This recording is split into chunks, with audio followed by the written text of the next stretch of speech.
कंधार सारख्या शहरामध्ये किंवा तालुक्याच्या ठिकाणी इतकं छान कुटुंब आहे. तर मला वाटतं की हा दुवा लेखनाचा वाचनाचा जो वारसा आहे तो सकाळ प्रकाशन आणि गोरे कुटुंब नक्कीच आम्ही पुढे नेऊ.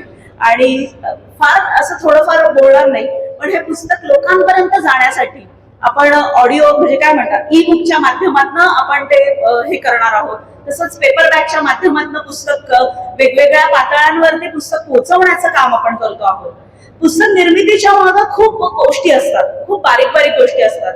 मग त्यामध्ये आमची सारण मजकूरची टीम असू दे किंवा मुखपृष्ठ करणारे असू दे, पुस्तकाचा लेआउट असू दे, पुस्तकाचं एडिटिंग म्हणजे संपादन असू दे. तर लेखक जेव्हा लिहितो त्याच्यानंतर त्याच्या मागं ज्या काही क्रिया असतात त्या खूप महत्वाच्या असतात.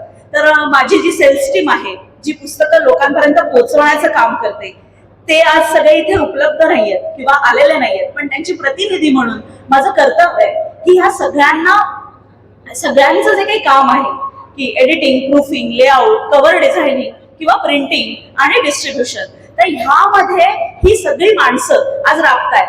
तर त्यांच्याबद्दल मी कृतज्ञता व्यक्त करते. तसंच कंधारमध्ये गोरे सरांच्या कुटुंबाने मला बोलवलं, माझ्या कुटुंबाला बोलवलं आणि माझा यथोचित सन्मान केला, त्याबद्दलही मी मनापासून आभार मानते.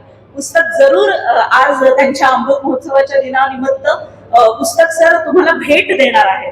म्हणजे पुस्तक विकत घ्या असं मी आज म्हणणार नाही, कारण की आज गोष्ट माणसाची हे पुस्तक तुम्हाला भेट दिलं जाईल.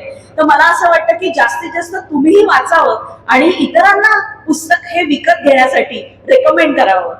आणि शांता शेळकेंचे 2 वाक्य आहेत, म्हणजे 2 कवितांच्या ओळी आहेत की ग्रंथ आमुचे साथी, ग्रंथ आमुचे हाती, नव्या युगाचं जे काही हे देणं आहे तर हे आपण असंच द्यावं आणि पुढच्या पिढीनं लिहितं, वाचतं, बोलतं व्हावं, ह्यासाठी आजचा कार्यक्रम आहे.